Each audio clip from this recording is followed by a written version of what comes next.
نحمدہ ونصلی علی رسولہ الکریم اما بعد۔ صحیح البخاری کتاب الجمعہ باب نمبر 26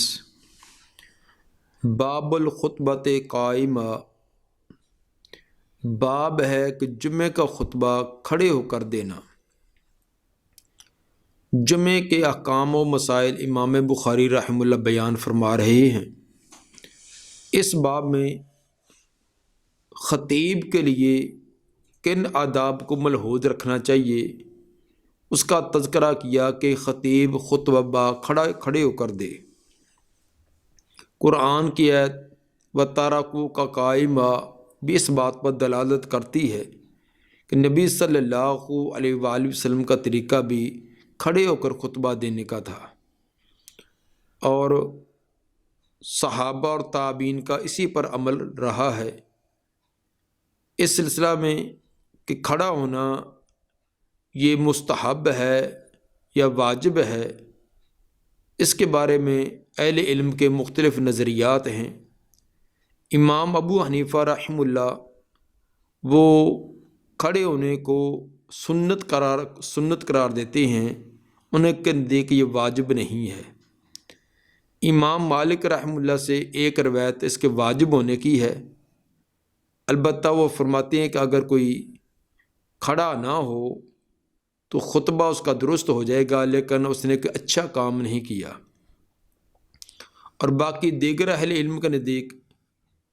یہ خطبہ کھڑے ہو کر دینا یہ خطبے کی شرائط میں سے ہے۔ جس طرح نماز کے اندر قیام یہ لازمی ہے، الا یہ کہ شرعی عذر ہو تو تب تو بیٹھ کر پڑھ سکتا ہے، اسی طرح خطبہ بھی کھڑے ہو کر دینا لازمی ہے، الا یہ کہ کوئی شرعی عذر ہو۔ نبی صلی اللہ علیہ وآلہ وسلم و صحابہ کرام اور بعد والے اسلاف سے یہی منقول ہے کہ وہ بغیر کسی عذر کے بیٹھ کر خطبہ نہ دیتے تھے، بلکہ کھڑے ہو کر خطبہ دیتے۔ اس سلسلہ میں ایک اثر انس رضی اللہ تعالیٰ عنہ کا بیان کیا ہے جو کہ مرفوع ہے اور بغیر سند کے ہے کہ وقال انس بین النبی صلی اللہ علیہ وسلم یخطب قائما، اسی دوران نبی صلی اللہ علیہ وسلم خطبہ کھڑے ہو کر دے رہے تھے۔ یہ حدیث الاستسقاء حدیث نمبر 1013 آگے آ رہی ہے، جس میں تفصیلی ایک لمبا واقعہ ہے۔ آپ کھڑے ہو کر خطبہ دے رہے تھے تو ایک آدمی آیا، اس نے دوران خطبہ یہ التجا کی کہ قحط کی وجہ سے مال مویشی ہلاک ہو گئے، تو بارش کے لیے دعا کیجئے۔ یہ وہی واقعہ جو تفصیل سے آگے آئے گا۔ حدیث نمبر 920 قال حدثنا عبید اللہ ابن عمر القواریری قال حدثنا خالد بن الحارث قال حدثنا عبید اللہ ابن عمر عن نافع ابن عمر رضی اللہ عنہما قال کان النبی صلی اللہ علیہ وسلم یخطب قائما ثم یقعد ثم یقوم کما تفعلون الآن۔ ابن عمر رضی اللہ عنہما فرماتے ہیں کہ نبی صلی اللہ علیہ وسلم خطبہ کھڑے ہو کر دیتے۔ کانا جب فعل مضارع پر آئے تو اس کا استمرار کا معنی ہوتا ہے، یعنی ہمیشہ ہی نبی صلی اللہ علیہ وآلہ وسلم خطبہ کھڑے ہو کر دیتے۔ ثم یقعد پھر بیٹھتے، ایک خطبہ دے کر تھوڑی دیر کے لیے بیٹھتے۔ ثم یقوم پھر کھڑے ہوتے، کما تفعلون الآن جس طرح کہ اب تم کرتے ہو۔ یعنی عبداللہ بن عمر رضی اللہ تعالیٰ عنہ جب بیان فرما رہی ہیں تو انہوں نے فرمایا کہ جیسے اب تم کرتے ہو، یعنی خطیب حضرات کرتے ہیں، اسی طرح ہی نبی صلی اللہ علیہ وسلم دو خطبے دیتے، دونوں خطبوں کے درمیان کچھ دیر بیٹھتے۔ تو اگر خطبہ بیٹھ کر ہی دینا درست ہو تو پھر درمیان میں بیٹھنے کا کیا معنی؟ دو خطبوں کے درمیان بیٹھنا بھی یہ دلیل ہے کہ آپ خطبہ کھڑے ہو کر دیتے تھے۔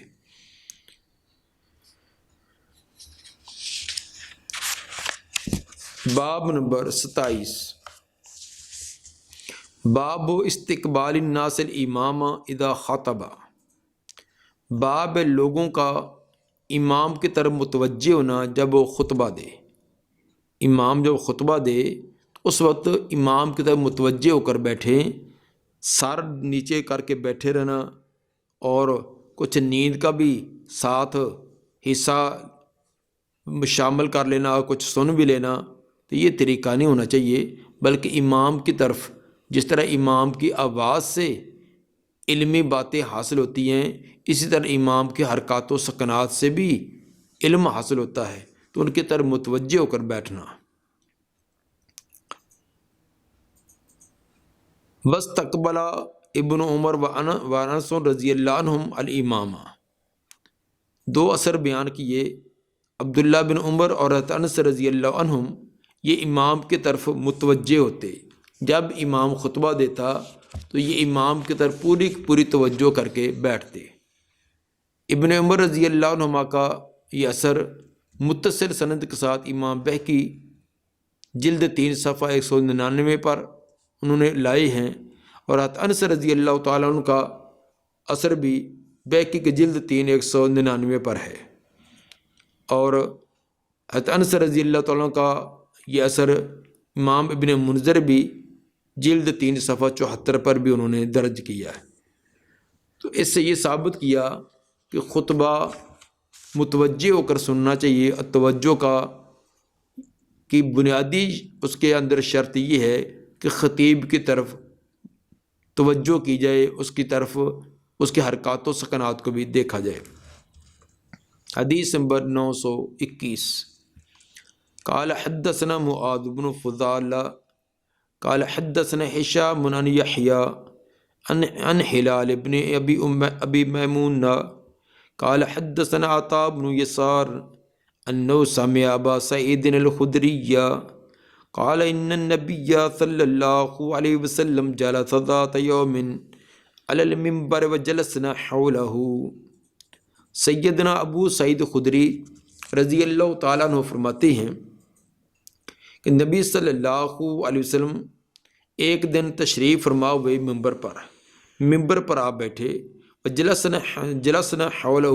اور ہم بھی آپ کے ارد گرد بیٹھے۔ اس لفظ سے استدلال ہے کہ آپ کے ارد گرد بیٹھنا تبھی مفید ہوگا جب آپ کی طرف متوجہ بھی ہوں، ورنہ آواز تو دور سے بھی سنی جا سکتی تھی، آواز تو آپ کے دور بھی پہنچ رہی تھی، لیکن قریب آ کر آپ کے ارد گرد بیٹھنا یہ اسی لیے تھا کہ جب وہ آپ کی طرف پورے کے پورے متوجہ ہو کر آپ کی طرف توجہ کر کے بیٹھے۔ تو امام بخاری رحمہ اللہ نے اس لفظ سے استدلال کیا کہ مقتدیوں کو یا سامعین کو خطیب کی طرف پورا کا پورا متوجہ ہو کر بیٹھنا چاہیے۔ باب نمبر 28، باب من قال فی الخطبۃ بعد ثناء اما بعد، باب ہے کہ جو خطبے کے اندر ثنا کے بعد اما بعد کا لفظ استعمال کرے، اللہ تعالیٰ کی تعریف کے بعد پھر آگے جب اپنی بات کرے تو اما بعد کا لفظ استعمال کرنا۔ اللہ تعالیٰ کی حمد و ثنا کو بندے کی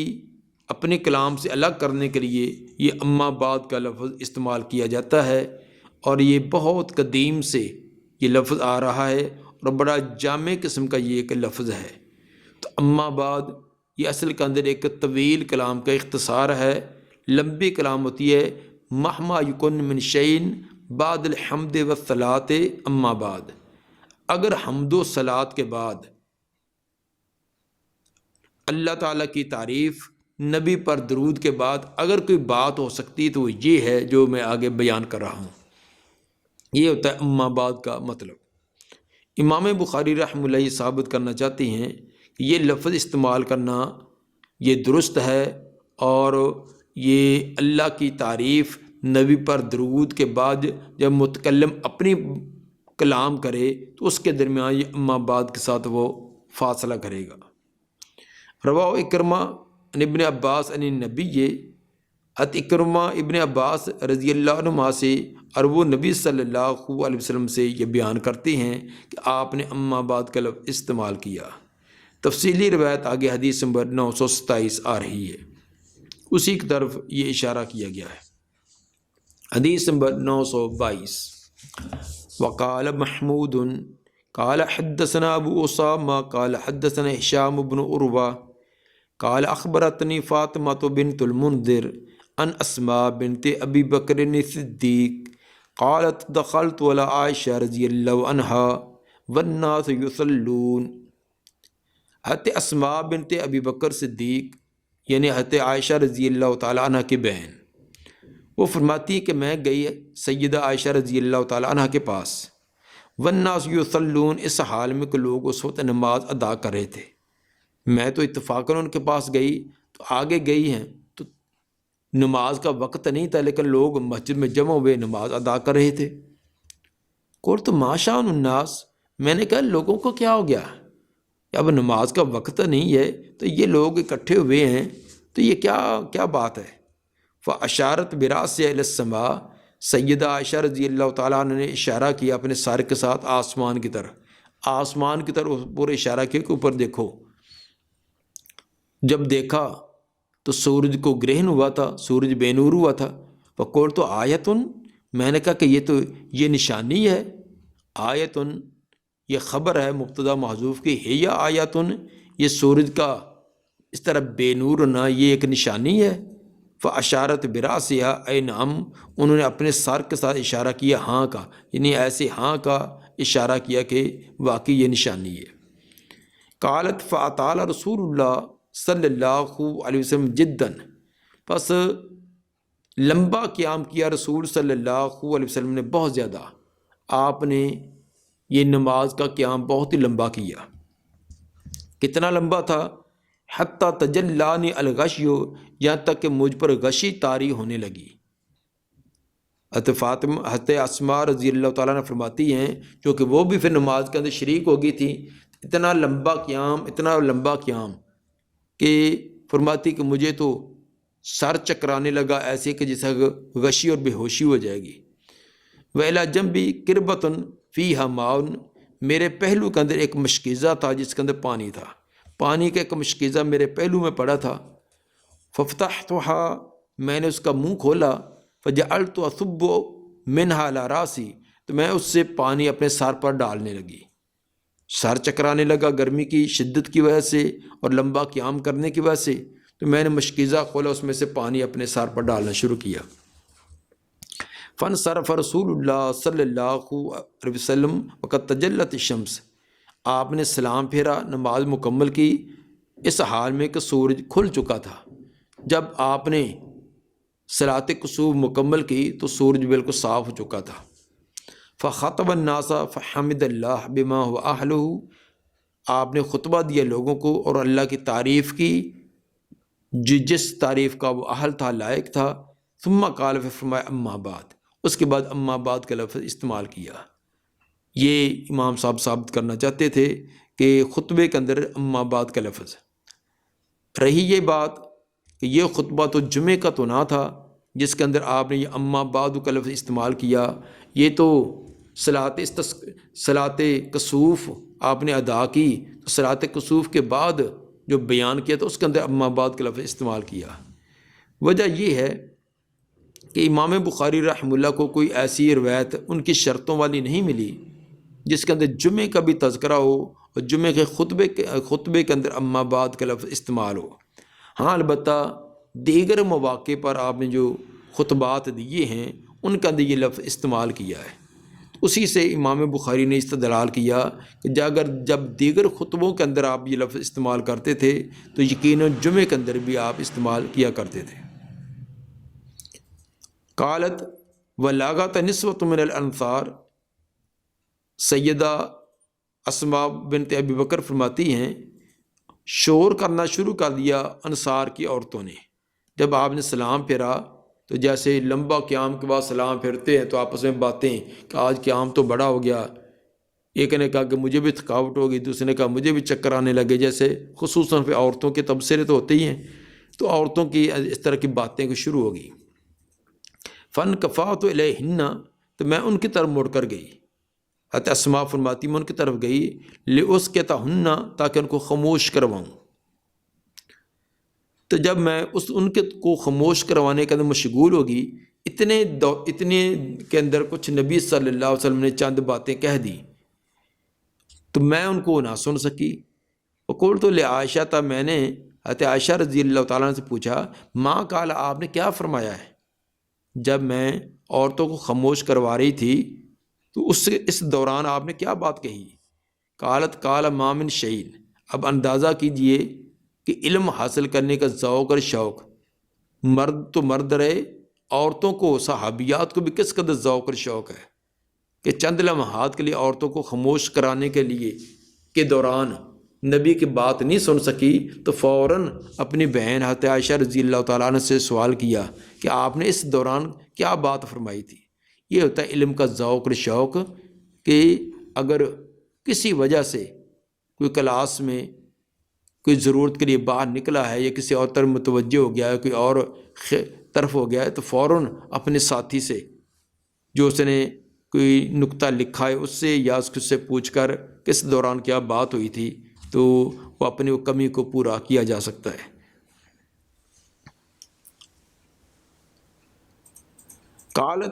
قال ما من شیء، سید عائشہ رضی اللہ تعالیٰ عنہ نے بتلایا کہ آپ نے یہ فرمایا تھا کہ نہیں یہ کوئی شے بھی لم اکن اریت، جو مجھے پہلے نہیں دکھلائی گئی تھی، الا قد رأیت فی مقامی ھذا، مگر وہ میں نے دیکھ لی اپنی اس جگہ۔ آپ نے یہ بات فرمائی تھی کہ وہ چیز جو پہلے میں نے نہیں دیکھی تھی مجھے یہاں کھڑے کھڑے اللہ نے وہ چیزیں دکھلا دی۔ حتی الجنت والنار، یہاں تک جنت اور آگ بھی، جنت بھی مجھے دکھلا دی گئی اور آگ بھی دکھلا دی گئی۔ وَإِنَّهُ قَدْ أُوحِيَ إِلَيَّ،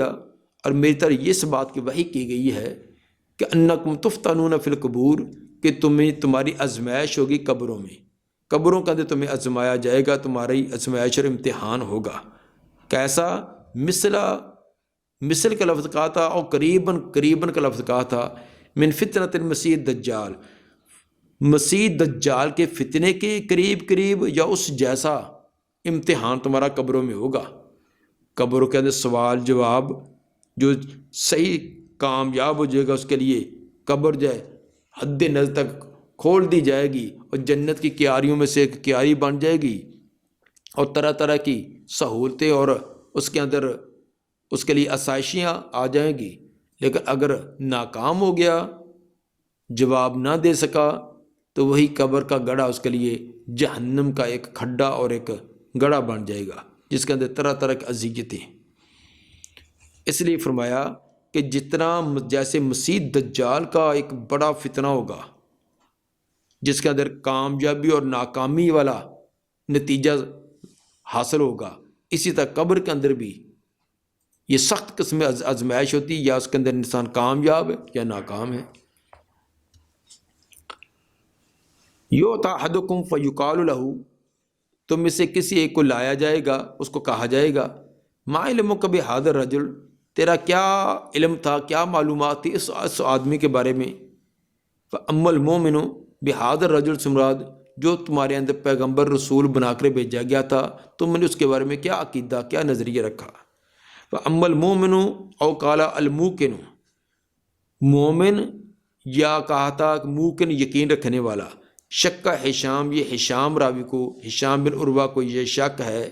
کہ میرے اوپر بیان کرنے والے مجھے حضرت فاطمہ بنت منذر، انہوں نے مومن کا لفظ کہا تھا، یہ موقن کا لفظ کہا تھا۔ فیقول، وہ مومن آدمی کہتا ہے ہوا رسول اللہ، وہ اللہ کے رسول تھے،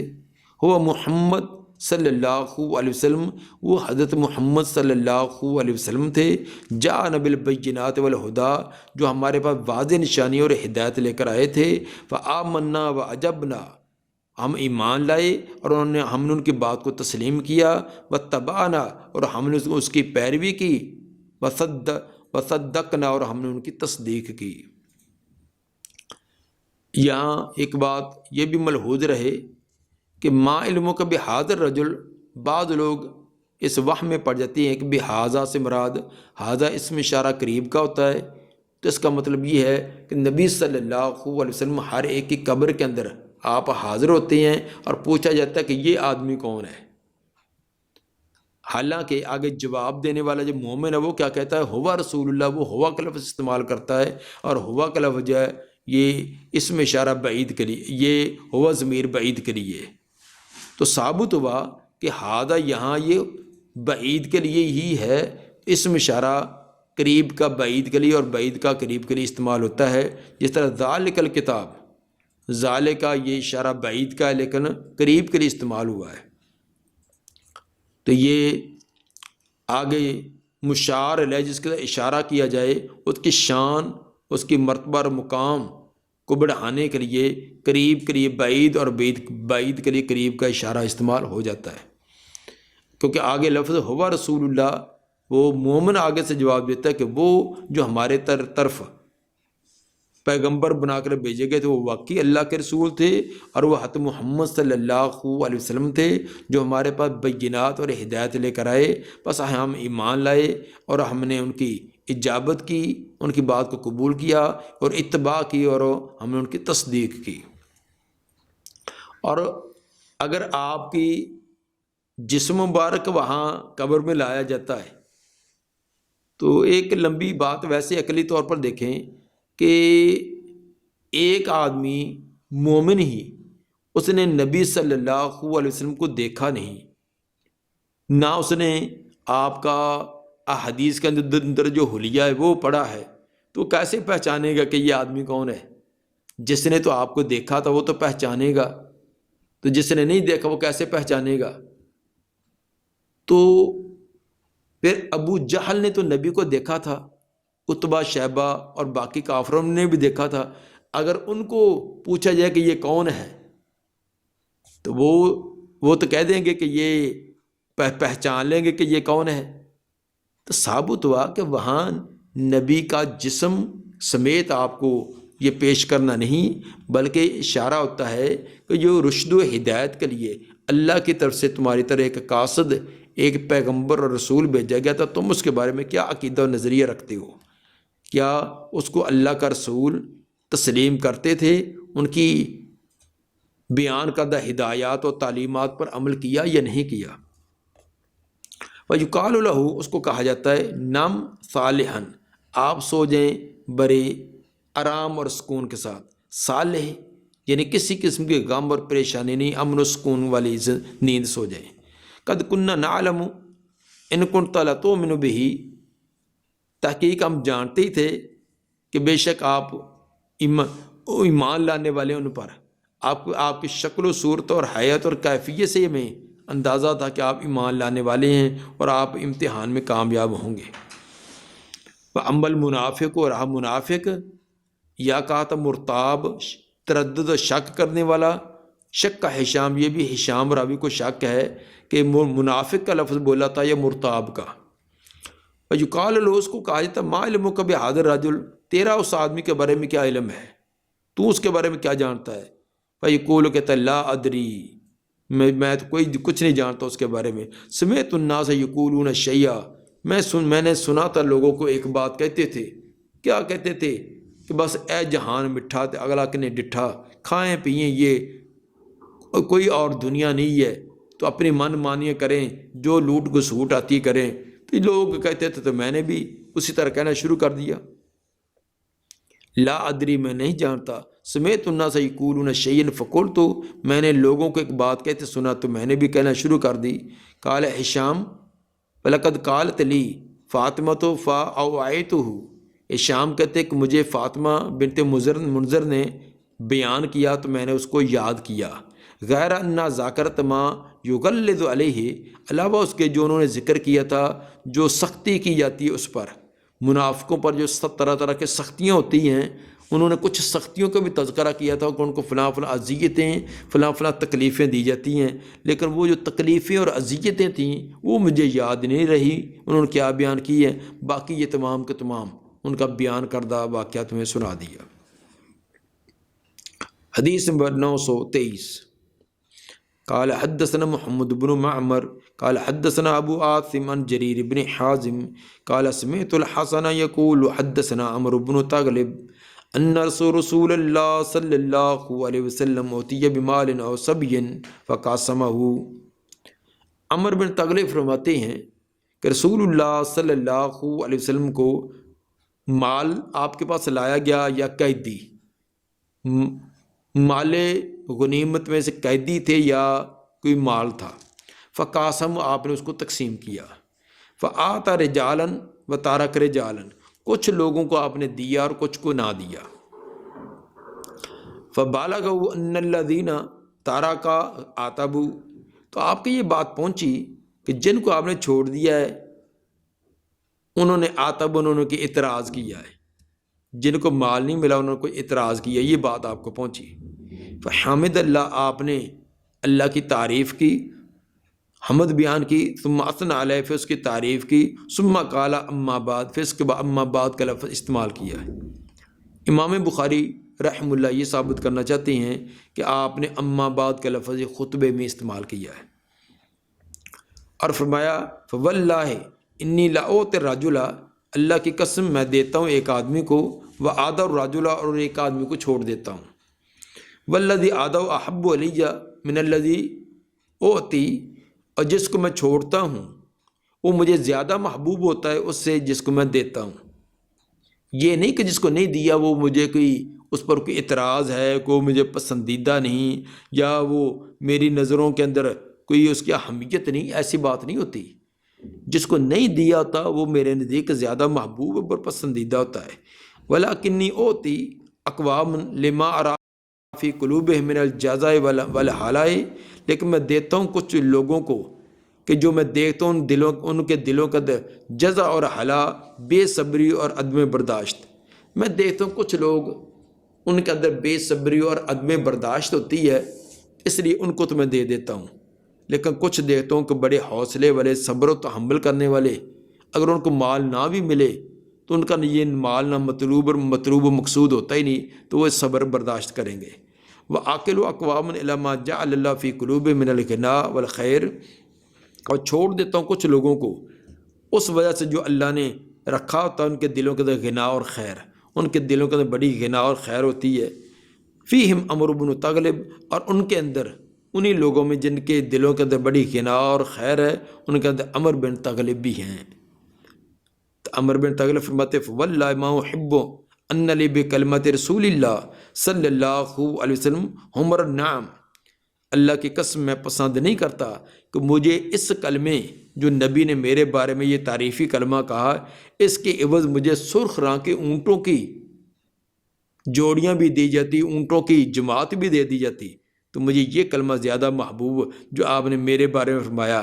کہ عمر بن تغلب ان لوگوں میں ہیں جن کے دل کے اندر اللہ نے غنا اور خیر رکھی ہے۔ تو نبی نے میری اچھی تعریف کی ہے، تو جس کی تعریف نبی صلی اللہ علیہ وسلم کر دیں یقیناً وہ دنیا اور آخرت میں کامیاب ہوا۔ تو وہ فرماتے ہیں کہ سرخ رنگ کا قیمتی مال، سرخ اونٹ مجھے وہ اتنے محبوب نہیں تھے جتنا یہ کلمہ آپ نے جو میرے بارے فرمایا وہ محبوب تھا۔ حدیث نمبر 924، قال حدثنا یحیی بن بکیر قال حدثنا اللیث عن عقیل عن ابن شہاب قال اخبرنی عروہ ان عائشہ اخبرته ان رسول اللہ صلی اللہ علیہ وسلم خرج ذات لیلۃ من جوف اللیل، رسول اللہ صلی اللہ علیہ وسلم ایک رات نکلے یعنی آدھی رات کو، فصلی فی المسجد، آپ نے مسجد میں نماز ادا کی، فصلی رجال بصلاۃ، تو لوگوں نے بھی آپ کی نماز کے ساتھ نماز ادا کی، آپ تو اپنے طور پر نماز ادا کر رہے تھے، پیچھے لوگوں نے صف بنا کر جماعت کا اہتمام کیا، فاصبح الناس، صبح کی لوگوں نے فتحدثوا، تو وہ بیان کرنے لگے، جنہوں نے آپ کے پیچھے نماز پڑھی تھی انہوں نے باقیوں کو بتلایا کہ ہمیں تو یہ شرف رات حاصل ہوا کہ ہم نے رات کا قیام نبی کے ساتھ کیا ہے۔ فاجتمع اکثر منہم، تو جمع ہو گئے ان سے بھی زیادہ، اگلی راتوں سے بھی زیادہ جمع ہو گئے، فصلوا معه، انہوں نے بھی آپ کے ساتھ ہی نماز ادا کی، فاصبح الناس فتحدثوا، پھر صبح کی لوگوں نے تو انہوں نے آگے بیان کیا، جنہوں نے دوسری رات زیادہ لوگوں نے قیام کیا تو انہوں نے آگے جا کر بتلایا، فقاصر اہل المسجد من اللیلۃ الثالثہ، بہت زیادہ ہو گئے مسجد والے تیسری رات کو تو بہت زیادہ لوگ ہو گئے، فخرج رسول اللہ صلی اللہ علیہ وسلم فصلوا بصلاۃہ، آپ نکل کر آئے آپ،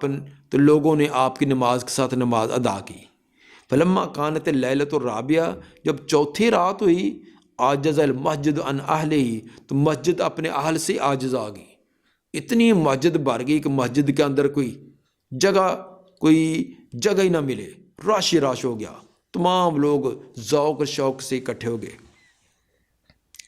حتیٰ خرج لصلاۃ الصبح، لیکن آپ وہ قیام لیل کے لیے، تہجد کے لیے نہ نکلے، صبح کی نماز کے لیے آپ تشریف لائے۔ حتیٰ خرج لصلاۃ الصبح، صبح کی نماز کے لیے نکلے۔ فلما قضى الفجر، جب فجر کی نماز ادا کی، اقبل علی الناس، لوگوں کی طرف متوجہ ہوئے، فتشہد، تشہد پڑھا یعنی خطبہ مسنونہ ابتدائی سا پڑھا، ثم قال، فرمایا اما بعد، اس کے بعد اما بعد کا لفظ استعمال کیا، اور فرمایا کہ فإنه لم يخف علی مکانکم، مجھ پر تمہارا ٹھہرنا اور ذوق اور شوق سے اکٹھا ہونا وہ مخفی نہیں تھا، لیکن خشیت، لیکن میں ڈرا، ان تفرض علیکم، کہ یہ تم پر فرض کر دی جائے، فتعجزوا عنہا، تو تم اس سے عاجز نہ آ جاؤ، تو میں ڈرا کہ یہ تم پر اتنے ذوق اور شوق سے اکٹھے ہوتے ہو تو کہیں یہ تم پر فرض کر دی جائے، لازم کر دی جائے، پھر تم عاجز آ جاؤ، اس لیے میں چوتھی رات وہ قیام کے لیے باہر نہیں بلکہ اپنے طور پر گھر کے اندر قیام کیا ہے، وہ اپنی مسجد کے ایک کونے میں جہاں آپ وہ ایک خیمہ بنا کر اعتکاف والوں کی طرح قیام کرتے تو وہاں نہیں کیا۔ تابع یونس، اتباع کی اس کے اندر یونس بن یزید نے، یونس بن یزید جو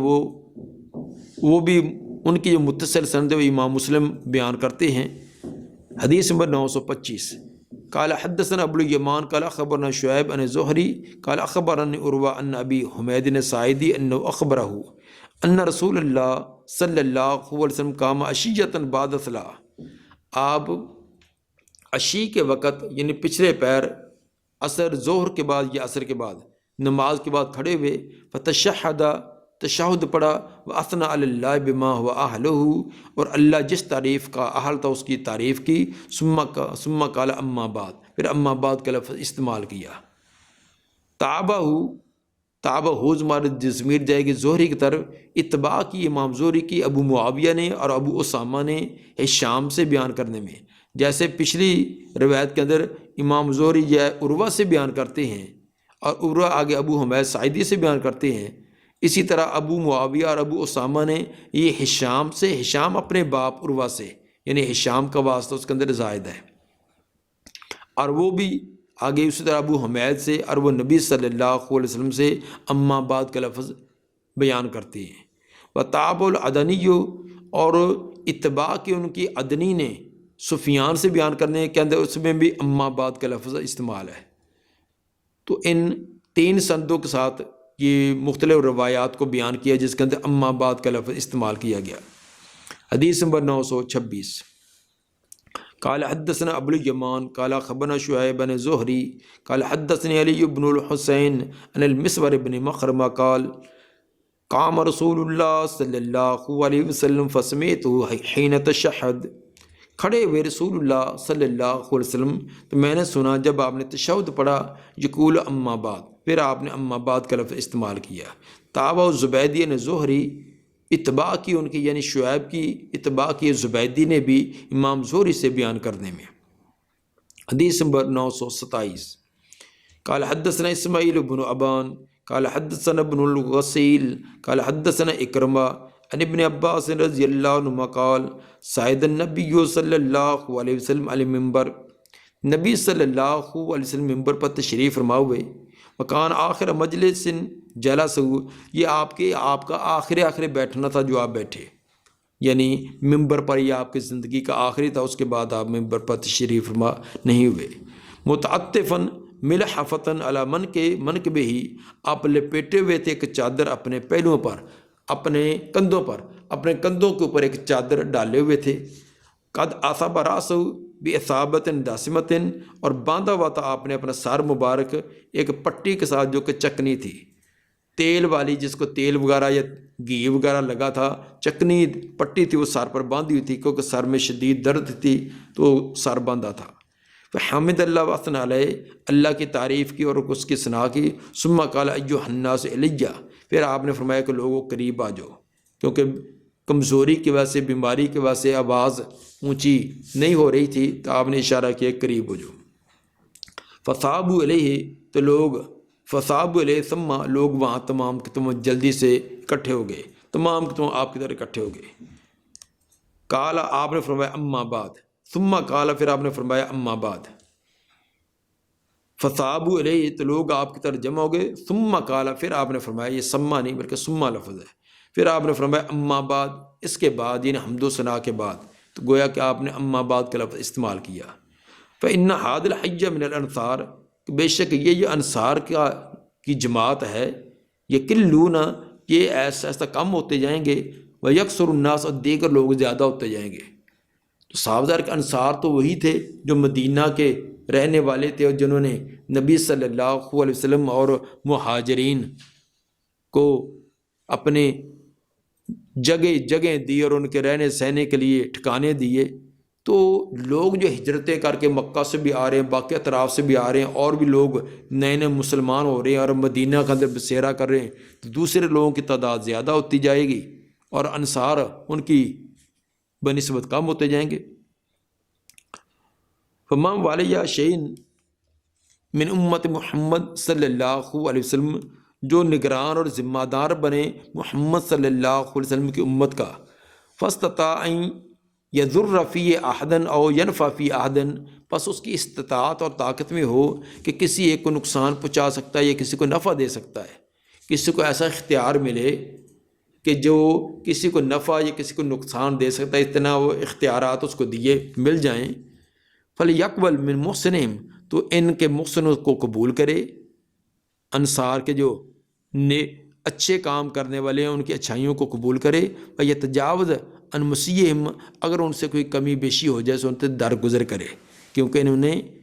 اسلام کی، اہل اسلام کی بڑی خدمت کی ہے، تو اگر بعد میں کسی سے کوئی کمی بیشی ہو بھی جائے تو ان کی سابقہ نیکیوں کو نہ بلایا جائے، ان کی ان نیکیوں اور ان کی خدمات، اسلام کی خدمات کو مد نظر رکھتے ہوئے ان کی چھوٹی موٹی کمیوں کوتاہیوں سے درگزر کیا جائے۔ ان تمام روایات میں امام بخاری رحمہ اللہ نے یہ ثابت کیا کہ اما بعد کا لفظ خطبے میں استعمال کرنا یہ مسنون ہے۔ حافظ عبد القادر رحاوی نے 32 صحابہ سے روایات درج کی ہیں جن کے اندر آپ کا اما بعد کا لفظ استعمال کرنا ثابت ہے۔ دعا ہے کہ اللہ تعالیٰ نبی صلی اللہ علیہ وسلم کے فرامین کی روشنی میں ہمیں بھی اسی طرح کے مسنون الفاظ سے خطبہ دینے کی توفیق عطا فرمائے۔ سبحان ربک رب العزت عما یصفون والسلام علی المرسلین والحمد للہ رب العالمین۔